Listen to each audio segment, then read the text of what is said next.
नाज़रीन अस्सलाम वालेकुम। खबरनामे में आपका खैर मकदम है। पहले नजर डालते हैं सुर्खियों पर।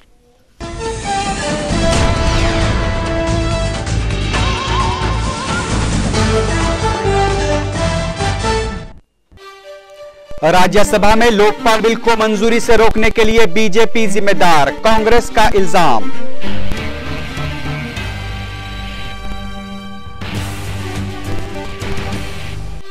लोकपाल बिल पर राज्यसभा में हंगामे, हुकूमत की साजिश, पार्लियामेंट की तौहीन और जमहूरियत के सयाह दिन की कांग्रेस जिम्मेदार, बीजेपी का रद्द-ए-अमल।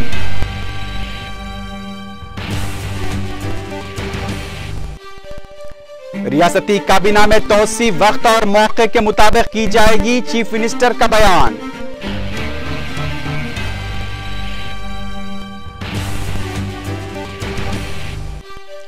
तूफान थाने कोडलूर और पुडुचेरी से टकरा गया, साहली आंध्रा में जबरदस्त बारिश, 7 अफराद हलाक।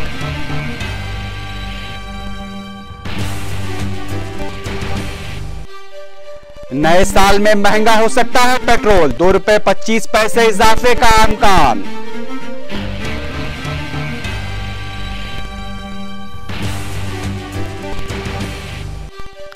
बदउनवानियां दहशतगर्दी से ज्यादा खतरनाक, चंद्रबाबू नायडू का रिमार्क।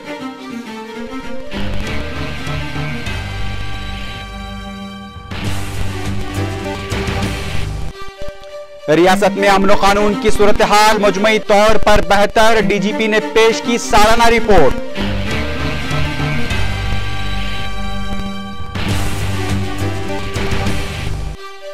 और शाम में अरब लीग मिशन की मौजूदगी में सिक्योरिटी फोर्सेस की कार्रवाइयां जारी, 40 अफराद हलाक।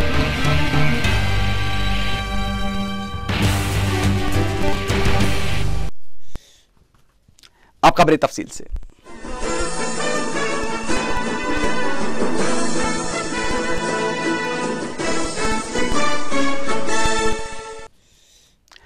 कांग्रेस ने राज्यसभा में लोकपाल बिल की मंजूरी में नाकामी का बीजेपी को जिम्मेदार करार दिया है। मीडिया से बात करते हुए पार्लिमानी उमूर के वजीर पवन कुमार बंसल ने इल्जाम लगाया कि राज्यसभा में हुए वाकयात और जमहूरियत के कत्ल के लिए बीजेपी ही जिम्मेदार है।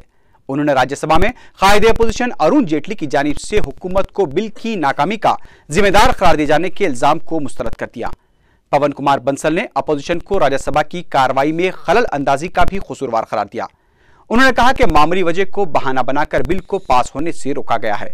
मरकजी वजीर ने बीजेपी पर यह भी इल्जाम लगाया कि बीजेपी ने बड़ी तादाद में तरामीम पेश करते हुए बिल को तातुल से दो चार किया है। उन्होंने कहा कि अगर तमाम तरामीम को कबूल किया जाता तो पार्लियामेंट एक मजाक बन जाती। पवन कुमार बंसल ने वजाहत की कि हुकूमत बिल को पास करना चाहती थी, जबकि अवाम की अक्सरियत हुकूमत के इस इकदाम को उजलत में उठाया गया कदम तस्वुर कर रही थी। उन्होंने कहा कि बीजेपी को मुल्क की परवाह नहीं है। बंसल ने कहा कि हुकूमत अपनी जिम्मेदारी समझती है, लेकिन अपोजिशन ने राज्यसभा में अपनी गैर जिम्मेदारी का सबूत दिया है।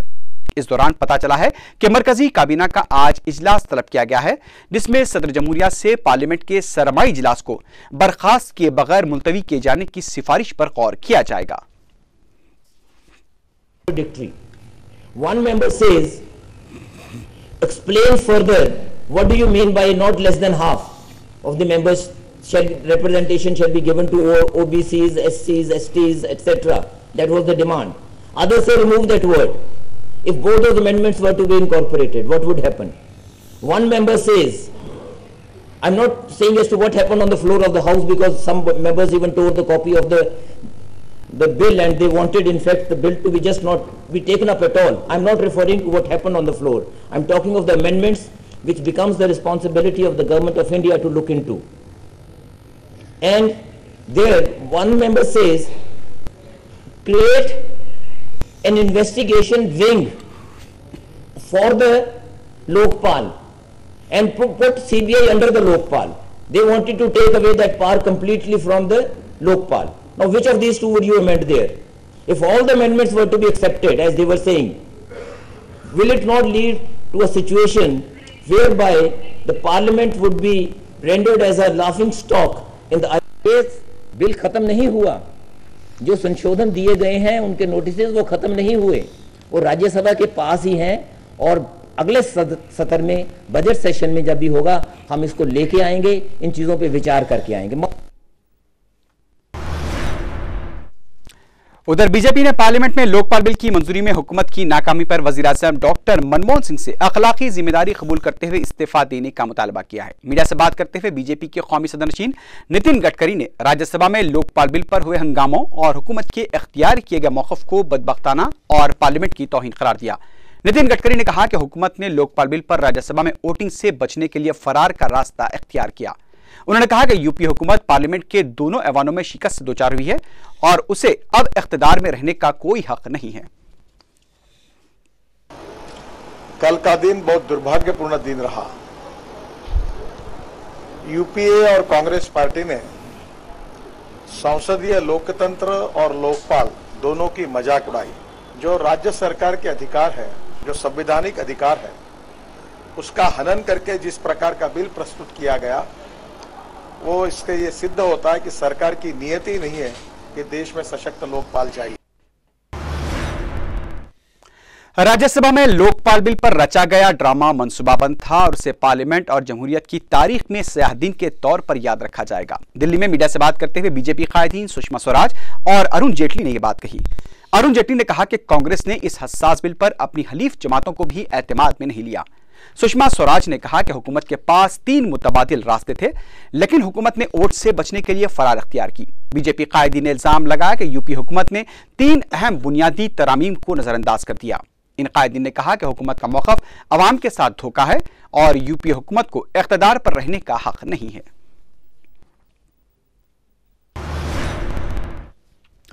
वज़ीर आला किरण कुमार रेड्डी ने कहा है कि जरूरत और मौके के लिहाज से काबीना में तोसी की जाएगी। दिल्ली में मीडिया से बात करते हुए चीफ मिनिस्टर ने काबीना में तोसी की मुद्दत और तारीख बताने से इनकार कर दिया।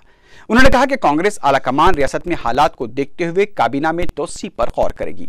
चीफ मिनिस्टर ने कहा कि असेंबली में प्रजाराज्यम के इंतजाम से मुताल्लिक चंद तकनीकी जरूरतें हैं जिन्हें पूरी किया जाना बाकी है।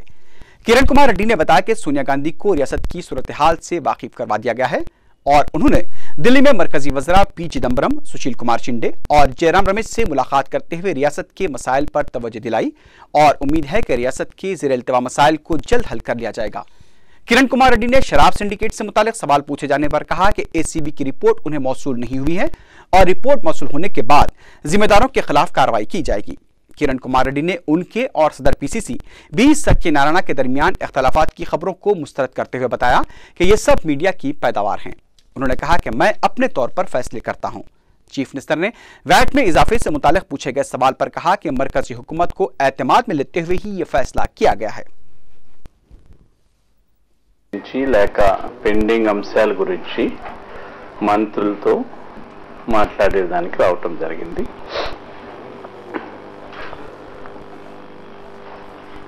అదే విధంగా హోమ్ మినిస్టర్ గారిని 6 జిల్లాలు అదనంగా LWE డిస్ట్రిక్ట్స్ గా గుర్తించడం జరిగింది. దానికి కేబినెట్ మొన్న ఆమోదం తెలిపింది. దానికి కృతజ్ఞత తెలియజేయడం జరిగింది. అదేవిధంగా జయరాం రమేష్ తో చాలా రోజుల నుంచి PMGSY కనెక్టివిటీ రోడ్స్ సమస్య మనకు ఉంది. కనెక్ట్ కాన్ రోడ్స్ కొన్ని సంవత్సరాల ముందర కనెక్ట్ అయినాయని రిపోర్ట్ ఇచ్చిన దానివల్ల ఆ ఫుడ్ ఫర్ వర్క్ స్కీమ్లో మనకు రోడ్స్ 2 ఫేజెస్ రాలేదు. వారు ఆదేశాలు కూడా పంపించడం జరిగింది. 800 జనాభా నుంచి 1000 జనాభా ఉండే అన్ని గ్రామాలకు లేక కుగ్రామాలకు ఇమీడియట్ గా ఆ రోడ్స్ ని టెండర్స్ పిలిచి టేకప్ చేయమని కోరటం జరిగింది. అవి 90% ఆ రోడ్స్ టేకప్ అయిన తర్వాత 600 జనాభా వరకు ఉండే రోడ్స్ ని ప్రపోజల్స్ పంపించి అవి నెక్స్ట్ तूफान थाने के आज सुबह तमिलनाडु के कोडलूर और पुडुचेरी के दरमियान साहिल से टकराने के बाद साहली आंध्रा और जिले चित्तूर के इलाकों में जबरदस्त बारिश जारी है, जबकि नेल्लूर, प्रकाशम, गुंटूर और जिले चित्तूर के कई इलाकों में आज सुबह से बारिश हो रही है। चित्तूर जिले के 2 देहात बारिश की वजह से बुरी तरह मुतासिर हुए हैं। इस तूफान की वजह से अब तक 7 अफराद के हलाक होने की इत्तला मिली है और तकरीबन कई मच्छरों के मकानात तबाह हो गए हैं। अंदाजे के मुताबिक 5000 से ज्यादा मकानात तबाह हुए हैं। साहली इलाकों में तूफानी बारिश की वजह से कई दरख्त उखड़ गए हैं और साहली इलाकों में समंदर में अभी भी काफी बुलंद मौजें उठती दिखाई दे रही हैं। मुतासरा इलाकों में हुक्काम ने तमाम तालीमी इदारों को तातील का ऐलान कर दिया है। महकमे मौसमियात ने आने वाले 24 घंटों में मजीद बारिश की पेशकयासी की है। 9 साहली अजला, जुनूबी साहली अजला और चित्तूर को हाई अलर्ट कर दिया गया है। हुकूमत की जानिब से 4 सीनियर IAS ओहदेदारों को नेल्लूर, प्रकाशम, गुंटूर और चित्तूर को रवाना कर दिया गया है, जहां वो इमदादी कामों का जायजा लेंगे। नशेबी मवाज़ात से अवाम का तख्लिया करा दिया गया है। चीफ मिनिस्टर किरण कुमार रेड्डी जो इस वक्त दिल्ली में हैं, रियासती वजीर माल रघुवीर रेड्डी से मुसलसल राब्ते में हैं और सूरत हाल का जायजा ले रहे हैं। नेशनल डिजास्टर रिलीफ फोर्स के 15,000 जवानों को तैनात कर दिया गया है। हुकूमत ने जिले कलेक्टर्स को मुतासरीन की मुमकिना मदद करने की हिदायत दी है।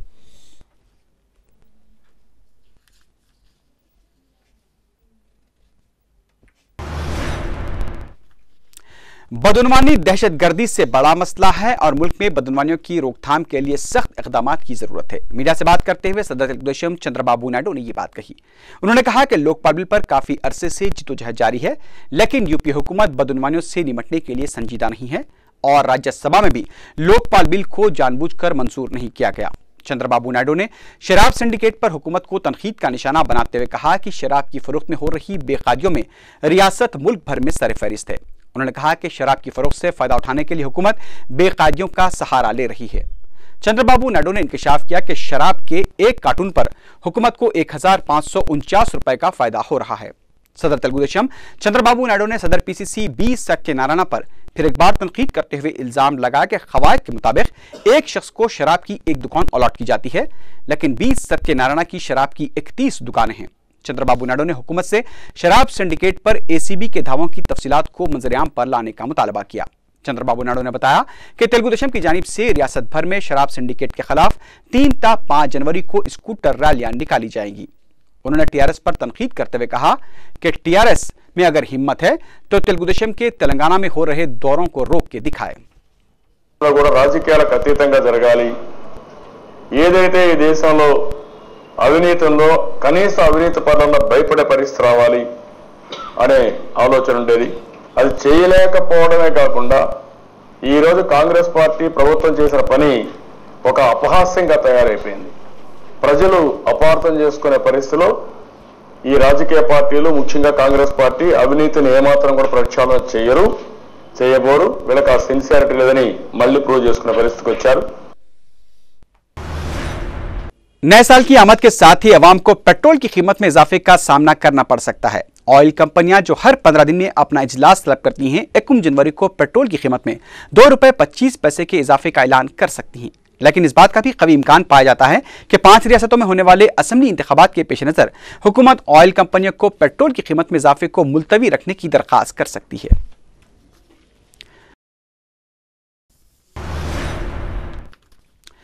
पंजाब से कांग्रेस में शामिल हुए अरकान को रियासती काबीना में शमूलियत के लिए और इंतजार करना पड़ेगा। ज़राए के मुताबिक कांग्रेस आलाकमान ने चीफ मिनिस्टर किरण कुमार रेड्डी को ज़िमनी इंतखाबात तक काबीना में तोसी को मुलतवी रखने की हिदायत दे दी है। किरण कुमार रेड्डी और गुलाम नबी आज़ाद के दरमियान चारशंबे की रात और जुमेरात की सुबह मुलाकात हुई।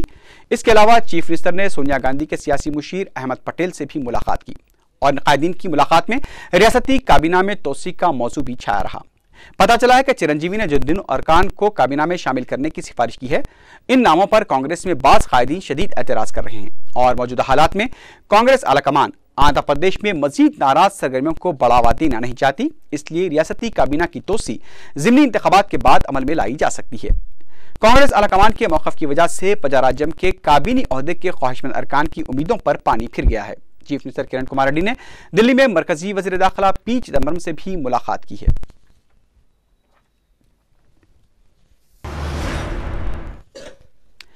आंध्र प्रदेश एडमिनिस्ट्रेटिव ट्रिब्यूनल ने ग्रुप 1 उम्मीदवारों के इंटरव्यूज पर 20 जनवरी तक हुक्म इल्तिवा जारी कर दिया है।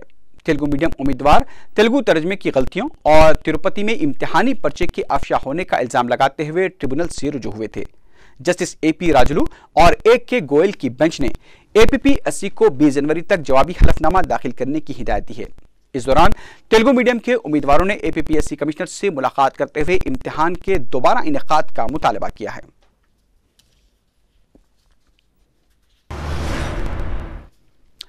गुज़िश्ता साल के मुकाबले पुलिस ने जराइम पर काबू पाने में बड़ी हद तक कामयाबी हासिल की है।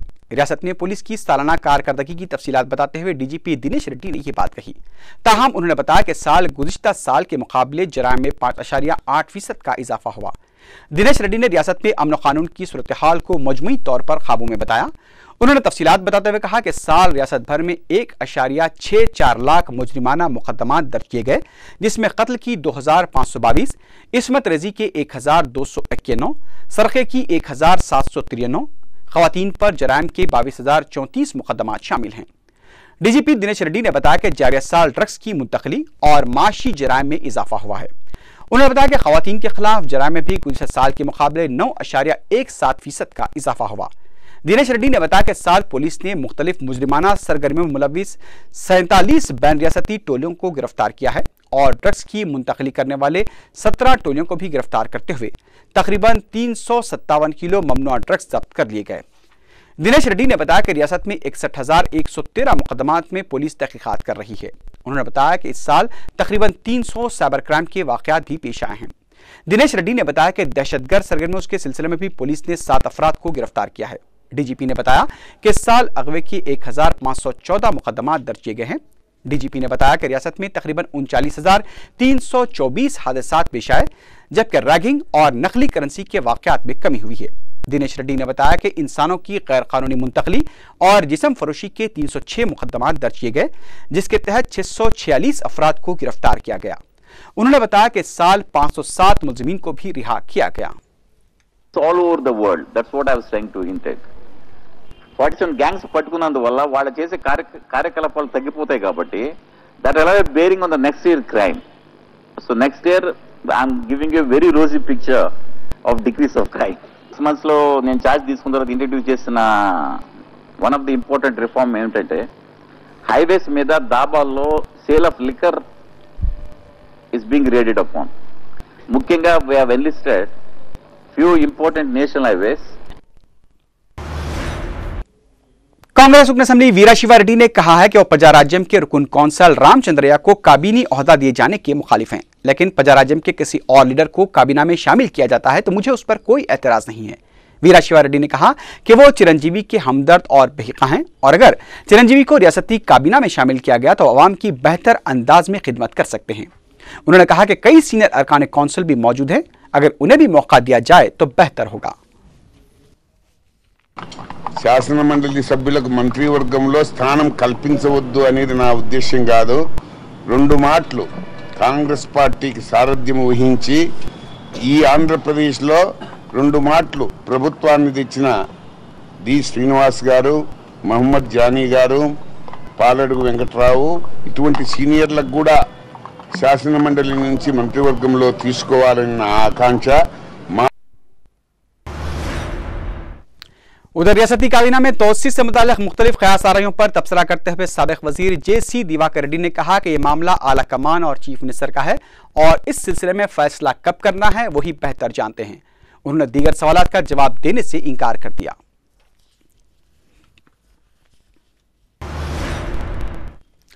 तेलंगाना जागृति की सरबराह कविता ने पार्लियामेंट के तर्ज पर असेंबली के अहाते में भी अंबेडकर का मुजस्समा नस्ब करने के लिए स्पीकर असेंबली एन मनोहर से नुमाइंदगी की। इस मौके पर मीडिया से बात करते हुए कविता ने बताया कि 1991 में ही मरकजी हुकूमत ने मुल्क की तमाम रियासतों में अंबेडकर का मुजस्समा नस्ब करने का फैसला लिया था और इस सिलसिले में 4 लाख रुपए हर रियासत को मंजूर भी किए गए थे, लेकिन उस पर कहीं भी अमलावरी नहीं की गई।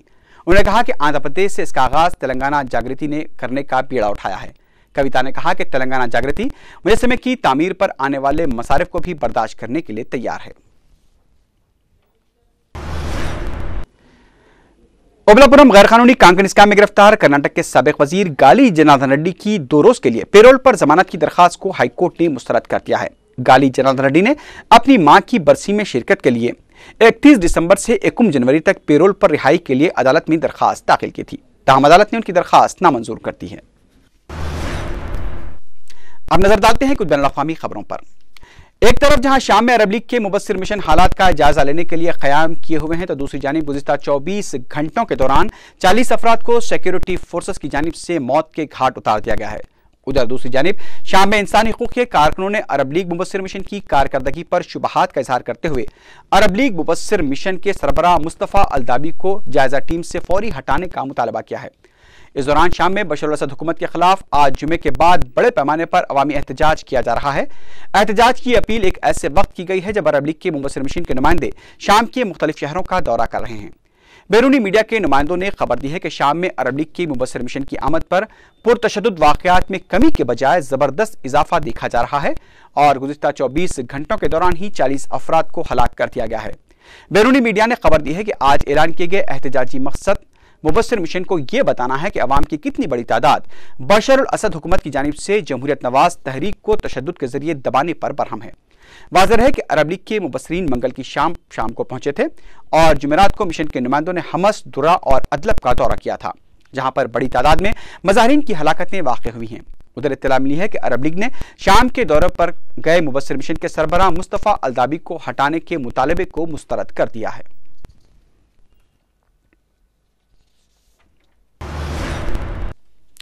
मिस्र के अदालती हुक्काम और पुलिस ने दारुल हुकूमत काहिरा में 17 गैर सरकारी तंजीमों के दफातर पर जुमेरात को धावे किए और धावा के दौरान कई दस्तावेजात को भी जब्त किया गया। सिक्योरिटी हुक्काम ने बताया कि इन एनजीओज पर बैरूनी ममालिक से फंड हासिल करने का इल्जाम है और इसलिए उनके दफातर पर छापे मारे गए हैं।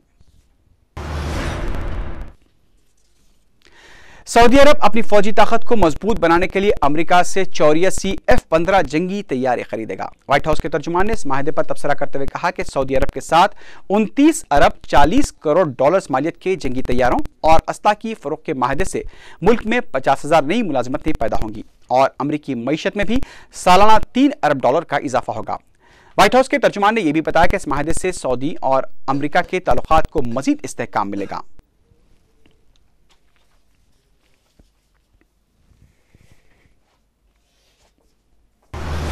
इसी के साथ ही खबरनामा अख्ताम को पहुंचा। अल्लाह हाफ़िज़।